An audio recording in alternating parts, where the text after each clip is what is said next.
Chérie, tu sais quoi? Bon, toi et moi, on sait que tu es nul en foot, hein. Il y a rien à faire. Mais là, goal, je suis enceinte! Ouais, on a réussi. Eh, franchement, tes potes, ils vont halluciner. Tu es trop fort. Du premier coup. Certains l'attendent des semaines, des mois, voire des années. D'autres accueillent un enfant facilement, fluidement. D'autres s'y préparent minutieusement en préparant la chambre, le décor, etc. Pour certains, c'est une totale surprise. Pour d'autres, c'est planifié des années à l'avance. Comment accueille-t-on un enfant? D'où vient le désir de l'enfant? Quels sont les obstacles et quelles sont les différentes pratiques qu'on peut mettre en place pour accueillir un enfant? La thématique sera le désir d'enfant. Pour approfondir ce sujet, j'ai le plaisir d'accueillir la merveilleuse Sabrina.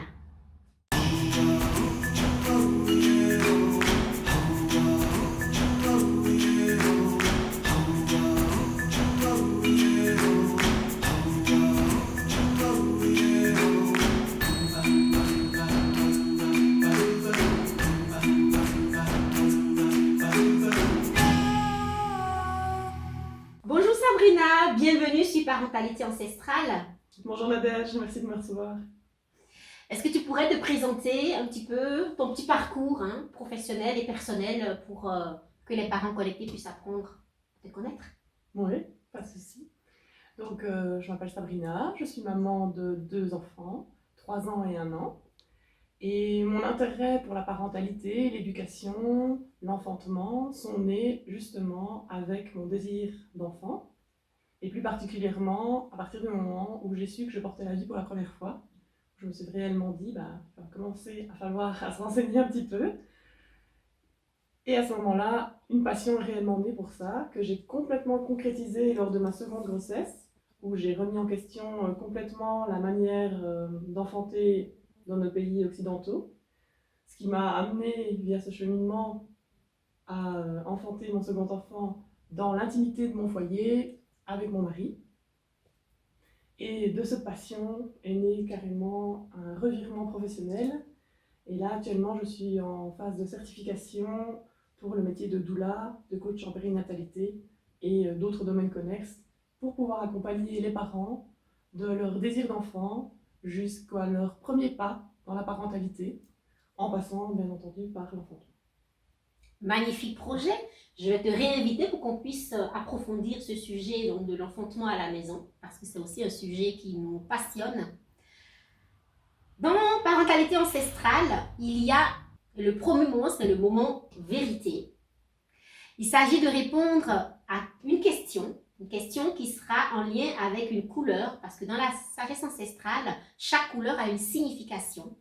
La couleur jaune ou or est liée aux valeurs, la couleur noire est liée à l'expérience et la couleur verte est liée au lien à la nature. Qu'est-ce que tu choisis comme couleur? Je vais choisir le noir. Très bon choix.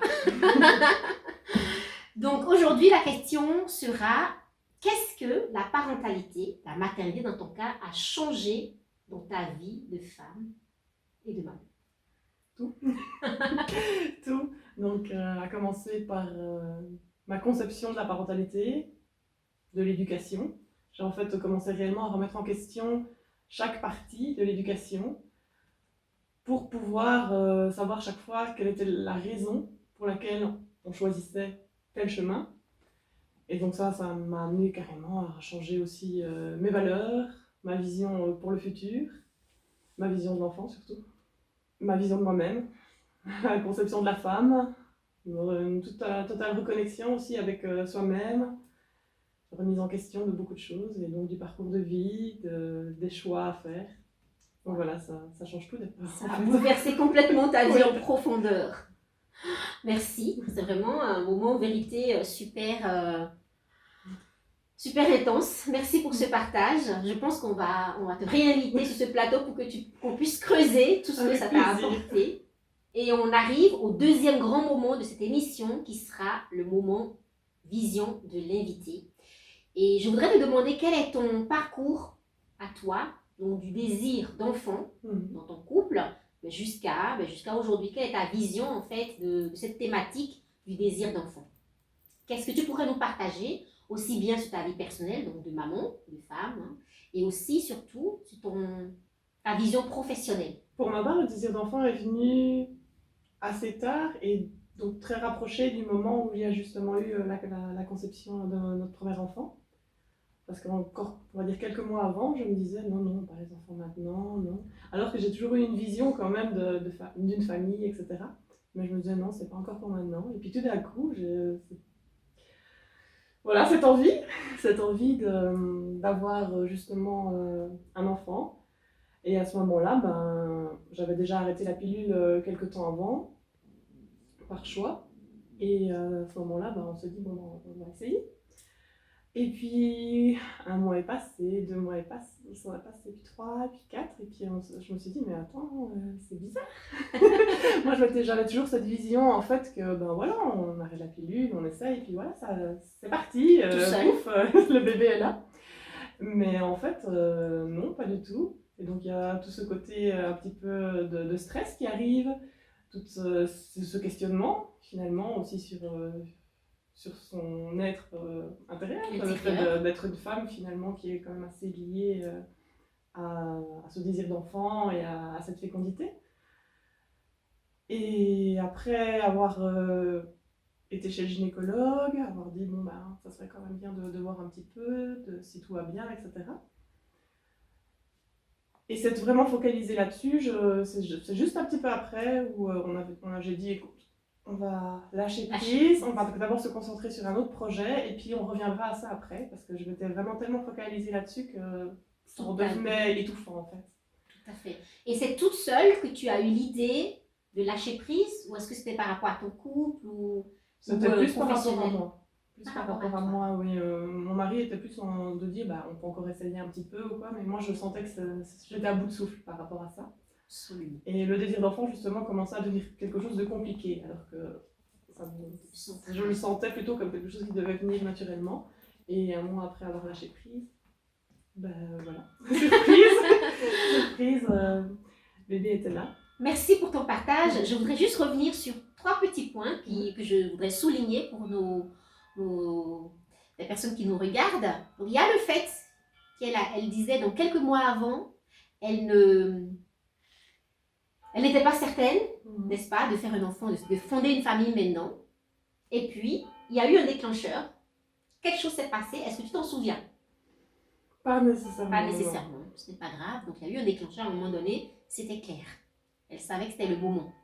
Ensuite, pendant les essais, donc elle a passé quelques mois, tu as passé quelques mois à essayer de tomber enceinte naturellement. Et puis, voilà, ça ne venait pas. Et il y a une remise en question de soi, de sa fécondité, de sa capacité, en fait, à devenir mère. C'est un passage. Dans la sagesse ancestrale, c'est vraiment un rite de passage, de passer de la jeune femme à la mère. Et donc, voilà, donc il y a eu cette remise en question. Est-ce que je suis capable? Ça peut poser aussi des questions d'estime de soi, de sa valeur et de sa place dans le monde, finalement. Et puis, un départ chez le gynécologue pour voir si tout allait bien. Et puis un lâcher-prise. C'est extraordinaire parce que tu as... Voilà, merci beaucoup pour ce partage qui peut vraiment inspirer beaucoup de mamans. Donc, si actuellement vous êtes une future maman et que peut-être que vous avez un retard dans la concrétisation de ce désir d'enfant, que ce soit le premier ou le troisième, parce que parfois, ça peut arriver que le premier vienne tout seul et le troisième, ça peut mettre une année. Faites comme Sabrina. C'est plus facile à dire qu'à faire, ça ne marche pas aussi.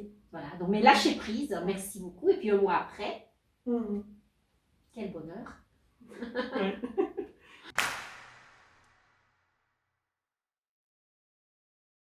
Alors, je suis Delphine, j'ai 33 ans, j'ai 3 enfants, 9 ans, 8 ans et 3 ans et demi. Le et demi est très important. J'étais jeune quand même, je trouve 24 ans, mon mari 11 ans plus que moi et l'envie est quand même venue assez rapidement parce que lui étant plus âgé ne voulait pas être un papa trop âgé. Il a fallu 1 an pour le premier, on a un petit peu galéré, on s'est posé 1000 questions et puis un jour, le 24 décembre, on m'a annoncé que j'étais enceinte. Et on m'a dit, vous pourrez l'appeler Noël ou Jésus. Gaspard avait 6 mois, je suis tombée enceinte tout de suite. Et pour la troisième, pareil, on a mis un peu plus de temps parce qu'avec 2 enfants nés coup sur coup, on a un peu pris le temps de la réflexion pour le troisième qui est arrivée, elle aussi, comme une flèche. Pour moi, ça a été un peu long et fastidieux. Parce qu'en fait, depuis que je suis toute petite, j'avais un copain quand on était au collège. Et je ne sais pas pourquoi, j'étais persuadée déjà à 12 ans que ça serait le père de mon enfant. En 2014, j'ai mon ami d'enfance qui est revenu dans ma vie. Et sans penser à quoi que ce soit, parce que je l'avais toujours dit à ma meilleure amie d'enfance de la maternelle, je lui ai dit, rappelle-toi ce que je t'ai dit, je sais que le père de mon enfant, ça sera lui. Elle me dit, mais on ne le voit plus, t'imagines quand même, comment tu peux savoir que c'est lui? Je lui ai dit, je ne sais pas, je sais que ça sera lui. S'il faut que j'attende jusqu'à 50 ans, j'attendrai jusqu'à 50 ans. Et un jour, il est revenu dans ma vie, écoute, il a emménagé chez moi. Le jour où il a emménagé chez moi, ben, je suis tombée enceinte. Wow. Et j'ai su que c'était mon enfant, que c'était lui qui m'avait choisi et que c'était lui que je devais porter au monde et que c'était lui qui devait voir le jour, quoi. Je me suis sentie maman. J'étais entière, j'étais complète. On m'a dit que c'était une fille, alors que moi, j'avais ce prénom, Raphaël, qui venait tout le temps. Donc, j'ai essayé de me convaincre que c'était une fille. Donc, j'ai acheté plein de choses pour me convaincre. Et à chaque fois que je parlais à cet enfant, c'était le il qui venait en fait. Aux 7 mois, à la grosse échographie des 7 mois, on m'a dit que finalement, il s'était trompé et que c'était un garçon. Et là, j'ai eu vraiment les sanglots de délivrance qui me dit, ben ouais, ben finalement, mon instinct ne m'a pas trompé. C'est lui. Je l'attendais. Il est là. C'est lui. Qu'est-ce qui, selon toi, a pu causer ce retard, n'est-ce pas? Cette infertilité inexpliquée? Je ne sais même pas si il y avait réellement une infertilité inexpliquée finalement. Parce que ce qu'on a du mal parfois à prendre en considération, c'est qu'il y a un délai normal en fait d'attente. On dit qu'en moyenne, à partir des essais bébés, donc le début des essais bébés, c'est parfois longtemps après avoir arrêté la pilule, le temps que le corps de la femme se remette et que le cycle recommence normalement. À partir des essais bébés, on dit en moyenne 6 mois. Non, alors évidemment, il y a des parents, il y a des femmes qui tombent enceintes avec la pilule, avec des moyens de contraception, et puis il y a des personnes qui tombent enceintes tout de suite. Donc elles arrêtent la pilule, la semaine d'après, elles sont enceintes. Il faut rappeler que c'est un pourcentage très très faible de femmes qui font ça, c'est 2 à 3% environ. Donc ce n'est pas la norme du tout. La norme serait justement, comme tu disais, une attente de 6 mois à 1 an. Et évidemment, le fait, si on prend la pilule depuis beaucoup plus longtemps, ou qu'on est, voilà, il y a beaucoup de choses qui peuvent influencer le fait qu'on... Et quel genre de pilule est-ce qu'on prend, quel genre de contraceptif. Et puis aussi, voilà, je te laisse nous parler un petit peu donc, de... Quelle est la différence pour toi entre infertilité, parce que j'ai senti que tu voulais mettre ça en lumière, infertilité, stérilité, quand est-ce qu'il faut s'inquiéter? Donc voilà, déjà, la moyenne 6 mois, on dit que normalement pour une femme, quand elle a commencé à essayer, on prend un rendez-vous chez le gynécologue pour vérifier via des examens médicaux si tout va bien, on va dire 1 an après le début des essais. On peut compter uniquement 6 mois si la femme a plus de 35 ans. À ce moment-là, on peut aller un petit peu plus tôt. Et par rapport aux résultats médicaux, donc en Belgique, on dit plus ou moins un couple sur 6 a une infertilité, un problème d'infertilité. Alors déjà, il faut vraiment distinguer infertilité et stérilité. Donc au niveau de la stérilité, là on est dans une impossibilité généralement médicale en fait, de procréer. Tandis que l'infertilité, ça se traduit davantage par des difficultés en fait, de concevoir un enfant. Et cette infertilité, on compte plus ou moins 30% de cas où c'est une infertilité féminine, 30% où c'est une infertilité masculine, 30% où c'est une combinaison du couple et 10% d'infertilité inexpliquée. Merci. C'est très important de revenir sur ça. 30% infertilité en lien avec la femme, 30% pour l'homme aussi, parce qu'encore aujourd'hui, même si nous sommes en 2020, il y a encore des couples, la plupart du temps, dans l'inconscient collectif, quand une femme ne tombe pas enceinte, quand le bébé n'arrive pas, c'est que la femme a un problème. C'est instinctivement, on se retourne, souvent les belles familles, on se retourne tout de suite vers la femme qu'est-ce qui se passe, pourquoi tu n'es pas enceinte, c'est un peu comme si c'était sa faute à elle, comme si elle était, voilà, il y avait le problème ne venait que d'elle. Donc c'est vraiment partagé. Donc la femme toute seule, l'homme tout seul, 30% ou 30% pour le couple. Oui. Merci. Même dans les examens médicaux, finalement, des fois, d'abord c'est la femme qui fait les examens, et puis seulement longtemps après, on fait faire les examens à monsieur, et puis finalement. Tout à fait. Voilà, on peut assumer les deux côtés pour en même l'égalité, temps, voilà. tout à fait. Ça irait en plus un peu plus vite, on serait beaucoup plus vite fixé, Oui, exactement. et on saurait mieux orienter la personne Ça vers éviterait beaucoup de culpabilité aussi. énormément. Ça fait partie des injonctions. Il y aura une vidéo sur les injonctions que subissent les femmes et les mamans. Donc, merci. Et ce que tu soulèves, ça me donne envie qu'on parle un petit peu des... Alors, on va faire un petit point sur la stérilité, qui est donc souvent d'ordre physiologique, fonctionnel. Donc, il faut vraiment faire des examens et voir si... et se faire accompagner par voilà, des médecins pour trouver des solutions à vos problématiques particulières. Je ferai une vidéo, il y aura une vidéo sur parentalité ancestrale par rapport à l'accompagnement dans la stérilité. On parlera de la PMA, on parlera du fait que même dans un processus de procréation médicalement assistée, il y a moyen de reprendre son pouvoir et de s'écouter soi dans les possibilités, dans les choix possibles.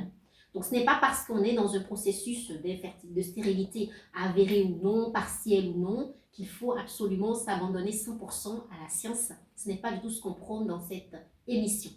Donc, il y aura une vidéo sur ce sujet. Donc, aujourd'hui, parlons un petit peu de l'infertilité. Et qu'est-ce qu'on peut mettre en place quand on a une infertilité inexpliquée? Donc, médicalement, physiologiquement, tout fonctionne. On devrait tomber enceinte et puis ça n'arrive pas. Qu'est-ce que tu conseillerais à une jeune femme qui est dans cette difficulté-là? Dans l'infertilité qu'on dit souvent psychologique. Donc à ce niveau-là, il y a beaucoup de choses finalement à faire et beaucoup de choses auxquelles on peut s'ouvrir, qui dépendent là du choix de chaque femme et de chaque couple.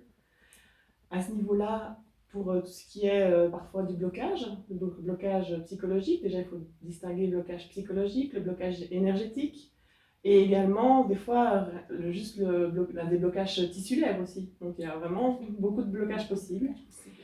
Et on peut commencer pour tout ce qui est plutôt tissulaire, revascularisation, donc déjà par rapport à notre posture occidentale où on est régulièrement assis, où le bassin ne bouge plus énormément. Là, par exemple, en allant vers de l'ostéopathie, pour tout ce qui est plutôt une rigidité, par exemple, au niveau de l'utérus, etc., on peut revasculariser au niveau de l'utérus et donc à ce moment-là, augmenter la qualité de l'ovulation et également la qualité de la nidation. Donc là, ça serait vraiment voilà, au niveau physique.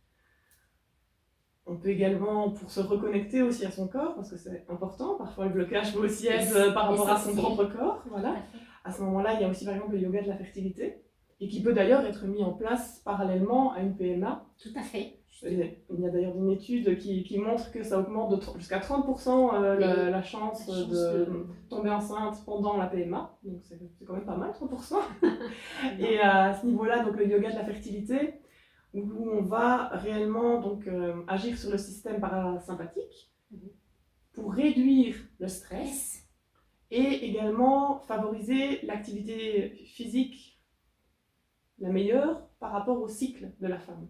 Absolument. Donc on va choisir selon la période du cycle les positions les plus adaptées. Par exemple pendant la phase lutéale, donc la deuxième partie après l'ovulation, à ce moment-là, des positions où on va ouvrir davantage les hanches, qui vont permettre justement d'améliorer les chances de nidation. Tout à fait. Après, il y a aussi tout ce qui est blocage plus énergétique, où là on peut aller vers le shiatsu, l'acupuncture, où là on va pouvoir aller travailler plus au niveau des blocages énergétiques, au niveau des méridiens. Le blocage énergétique, je pense que là tu t'y connais peut-être un petit peu plus encore, tu peux peut-être développer davantage. Alors oui, alors il y a au niveau énergétique, c'est vrai qu'il y a beaucoup de choses qu'on peut faire. Il y a un réalignement intérieur à faire, tout simplement, parce que parfois on est désaligné. tout simplement. Dans nos vies modernes, métro, boulot, dodo, on oublie, on est complètement déconnecté de notre essence, hein, de notre être intérieur. Et donc, c'est vraiment une belle piste, et d'ailleurs que je recommande à toute personne, hein, qu'on soit en désir de grossesse ou pas, de se reconnecter à soi, à vraiment à qui on est, à nos valeurs, à ce qui compte, et de revenir à un amour de soi, parce que ça fait partie des blocages. Alors, quand on parle de blocage énergétique, moi, j'aime bien mélanger énergétique et même psychologique, parce que tout est imbriqué, hein. Il y a des blocages émotionnels, des blocages psychologiques et des blocages énergétiques. Souvent, c'est pas simple de trouver la part, donc de désimbriquer ça. Donc, c'est vraiment connecté ensemble. Et il y a plein d'outils, plein de pratiques qu'on peut mettre en place. Moi, en tant que gardienne de rituel, je suis Moon Mother, entre autres, et je reçois régulièrement en consultation des personnes qui viennent parce que leur utérus a besoin d'être fluidifié. Donc, il y a, comme tu parlais, physique, mais il y a aussi donc l'énergétique. Il y a le fait que, voilà, qu'il y a un réajustement à faire au niveau énergétique, tout simplement. Donc, avec une bénédiction de l'utérus, avec une remise en mouvement de l'énergie interne de la personne. Donc, n'hésitez pas, en cas de délai d'attente dans votre désir d'enfant, à consulter des personnes, trouver des techniques alternatives pour vous accompagner. Quant au niveau émotionnel et psychosomatique, parce qu'il y a un petit peu de ça, il y a plusieurs causes. Et c'est assez intéressant de voir que très souvent, les profils des personnes qui ont des difficultés à concevoir on trouve des profils communs, par exemple des traumatismes qu'on a subis dans l'enfance ou pas, par exemple des peurs d'enfanter, parce que c'est quand même effrayant hein, de se dire, voilà, un enfant, l'accouchement, dans nos sociétés, on vulgarise beaucoup le fait que l'accouchement, ça fait mal. Et puis il y a la peur de la péridurale. Moi, j'ai eu en consultation une personne qui a vu l'aiguille de la péridurale, qui m'a dit, mais elle a peur de ça, donc la peur de l'accouchement. Il y a la peur d'élever un enfant, parce que malheureusement, on est de nouveau dans une société où les enfants sont un peu sont considérés comme insupportables, quoi. C'est beaucoup de personnes. Il y a une croyance comme ça quand on va dans des pays, en Afrique, ou en Chine, ou en Inde, je parle encore une fois, même pas de la société actuelle, hein, il y a quelques années, l'enfant était considéré comme un don, comme un cadeau. Et dans nos contrées, malheureusement, beaucoup trop de personnes considèrent les enfants comme un peu une gêne à l'épanouissement. Donc, on peut avoir des blocages par rapport à ça, on peut avoir des peurs par rapport à ça. Et ensuite, il y a différents blocages qu'on peut avoir par rapport à notre histoire de vie. Une personne qui est née, qui n'a pas été désirée, une personne dont les parents regrettent le sexe, par exemple, une personne qui est née après un enfant décédé, etc. Donc, il y a beaucoup de causes.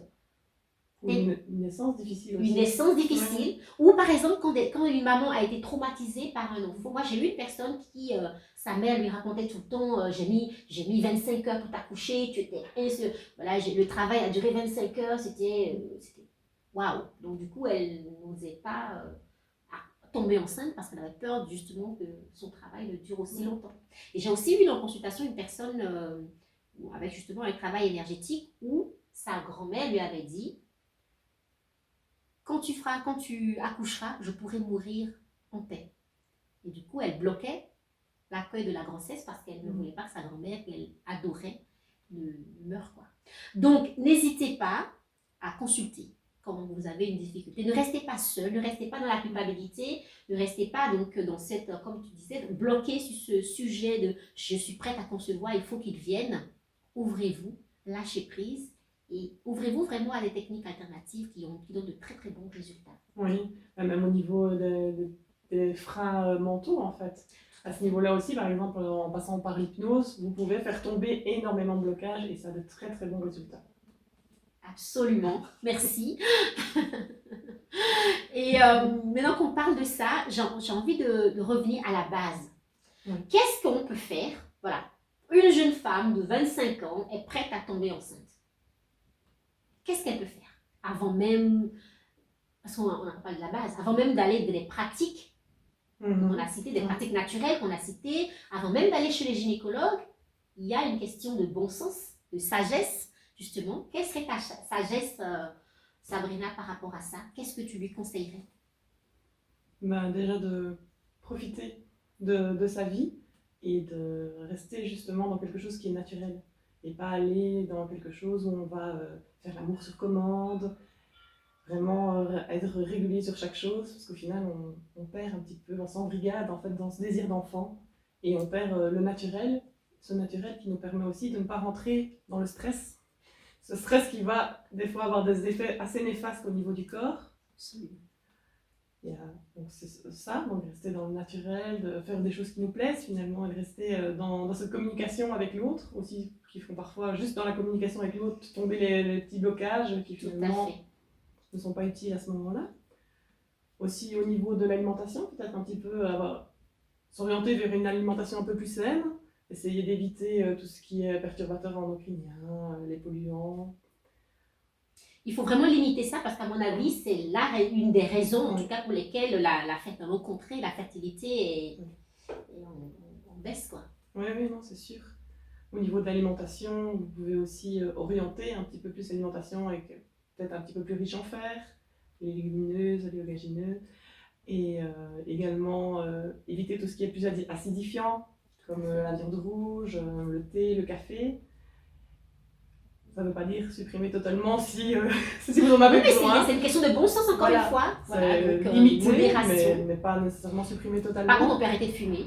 Déjà. Oui, ça Et même de boire, de commencer, parce qu'il y a des personnes qui attendent.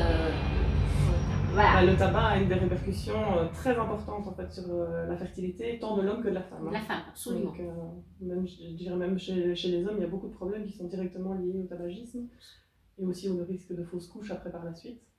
Ça augmente quand même considérablement. Et également tout ce qui est les sucres, éviter tout ce qui est les pâtisseries, le sucre raffiné, les céréales raffinées, le pain blanc, des choses comme ça. Finalement, oui, ça reste du bon sens dans l'alimentation saine. Ça sera aussi utile après, quand l'enfant sera là, Tout à fait. offrir aussi cette alimentation saine dès le départ. Mais justement, moi, ce que je recommande, donc, dès le départ, c'est ça, c'est de rentrer dans ce cheminement-là, dans ce processus vers plus de naturel, s'apprêter à accueillir la vie, c'est vraiment se poser cette question, mais qu'est-ce que moi, je vais transmettre à cet enfant? Qu'est-ce que je mets en place dans mon cœur de maman déjà, dans mon couple? Donc l'écoute que j'ai par rapport à moi-même, l'écoute que j'offre à mon couple, donc à mon conjoint, au papa de mon enfant, et l'écoute que j'offre déjà à cet enfant qui va venir. Donc souvent dans nos contrées, malheureusement, des personnes sont occupées à préparer la chambre la plus jolie, à acheter plein de matériel, etc. On parlera dans une autre vidéo de comment est-ce qu'on accueille un enfant. Accueillir un enfant, ça se passe à l'intérieur. C'est comment est-ce que je prépare ma maison intérieure, donc en enlevant le tabac, en enlevant une alimentation plus saine, en redécouvrant l'eau. J'ai beaucoup de jeunes personnes qui viennent vers moi et qui ne boivent pas d'eau, presque pas. Elles boivent des jus, etc. Donc revenir à quelque chose de plus naturel, s'ouvrir vraiment et mettre en place. C'est comme un oiseau qui fait son nid. J'ai envie d'accueillir un enfant et je me prépare déjà à l'intérieur à l'accueillir avant même de le préparer à l'extérieur, parce qu'en fait, le nouveau-né qui vient, il a besoin de très peu de choses. Il a juste besoin de se sentir accueilli. Donc, ouvrez-vous. Et ça, j'ai envie de vous partager la vision de la sagesse ancestrale. Comment est-ce que les jeunes femmes, chez les peuples premiers, accueillir leurs enfants? Et bien, cet accueil-là se fait par un appel de l'enfant. Et c'est une cérémonie que je facilite. Donc, quand on a des difficultés pour enfanter, on peut aussi se rapprocher de personnes, de gardiens de rituels, de facilitatrices de cérémonies, il y en a un peu partout dans le monde, et faire une cérémonie d'accueil de l'enfant. Donc, à la place du baby shower, qui est la version moderne actuelle avec plein de sucre et de cadeaux, on peut accueillir intérieurement son enfant en ouvrant l'espace, en disant, mais voilà qui je suis, voilà mon être. Moi, c'est ce que j'ai envie de t'apporter. Viens, mon enfant, je suis prête à t'accueillir. Viens, parce que si tu viens, je vais t'aimer de façon inconditionnelle. Je vais t'offrir une qualité de présence et d'écoute et d'amour. Viens. Et cet enfant, il vient parce qu'il sait qu'il est attendu et aimé. Est-ce pas une belle façon d'accueillir, d'inviter un enfant dans notre vie, finalement? C'est un peu l'état d'esprit dans lequel j'étais pour ma seconde grossesse, et là, c'est venu directement. Le fait de faire déjà une place intérieure plutôt qu'une place physique en fait à l'extérieur, comme tu dis, avec les matériels, etc. Finalement, quand la place est déjà faite pour lui, plus facile à venir. Absolument. Et ça, c'est encore une autre prochaine vidéo. Abonnez-vous à cette chaîne. Cliquez sur la cloche de notification. Chaque semaine, il y aura une vidéo de personnes inspirantes comme Sabrina pour vous partager leur vision, leur vécu, leurs expériences, parce que la parole guérit, la parole libère. Elle libère la personne qui la dépose, mais elle va nourrir la personne qui la reçoit. Le conte, le mot, est l'ancêtre de toutes les guérisons. Merci d'avoir regardé cette émission et Sabrina, est-ce que tu pourrais nous dire le mot de la fin?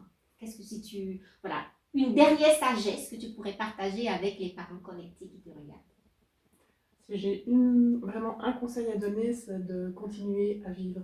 Pendant cette période, que souvent on se fige dans cette période et on arrête de vivre, on arrête de faire des projets, de partir en voyage au cas où, on fait l'amour sur commande parce que c'est le moment où il faut. C'est vraiment de continuer à vivre et de continuer à avoir vos projets de couple, vos projets personnels et intégrer en fait ce désir d'enfant dans vos projets et ne pas s'arrêter de vivre parce que s'arrêter de vivre pendant plusieurs années, ça peut parfois être difficile, peser énormément et amener aussi ce stress justement dont on parlait qu'on pourrait éviter. Donc voilà, continuer à vivre et à profiter. Merci Sabrina, à très bientôt pour de prochaines vidéos parce je vois qu'il y a beaucoup de sujets passionnants dont on va encore discuter. Merci Nadège.